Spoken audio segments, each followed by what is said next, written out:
后来有民众伫面册来曝光，已经买到双梗印的喙罨，结果来引发到大风波。因为按照着规定，这个双梗印的喙罨是为9月24了后，伫个实名制的喙罨才买会到。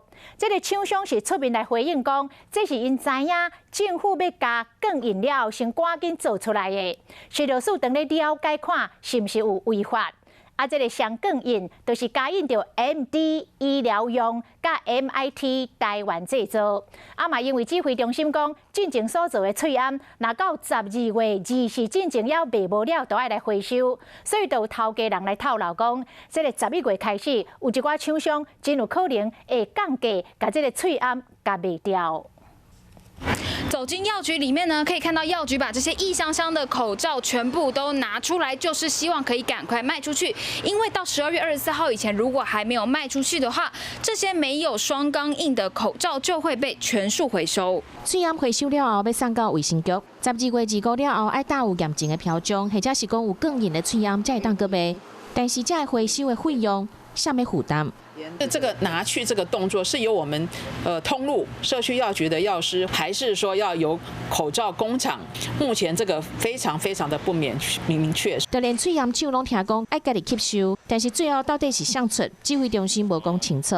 如果若是无回收，喙罨厂就会强发。大家拢惊讲会增加成本，赶紧甲卖掉。有喙罨厂私底下讲，目前国家征用的时间暂时是9月24到10月底。就是讲，在1月初1开始，市民顶悬就会当买到双梗印的喙罨。那安尼原本的喙罨敢会出现白痴的情形，就是帮盘搁落价。咱来听业者安怎讲。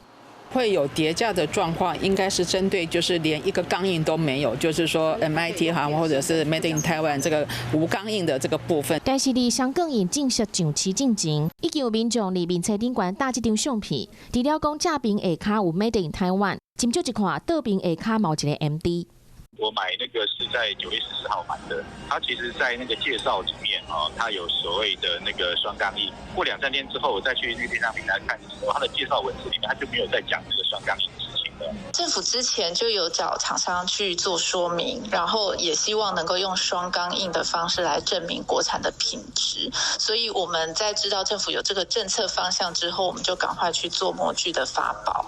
有生产制造的双钢印口罩，其实都是政府在9月16号发布全面征用之前，我们就已经完成制造，而且交付客户。指挥中心表示，业者是不是有仿冒仿制，会搁调查。食药署表示，确实讲业者伫9月17征用进前制造生产都无违法。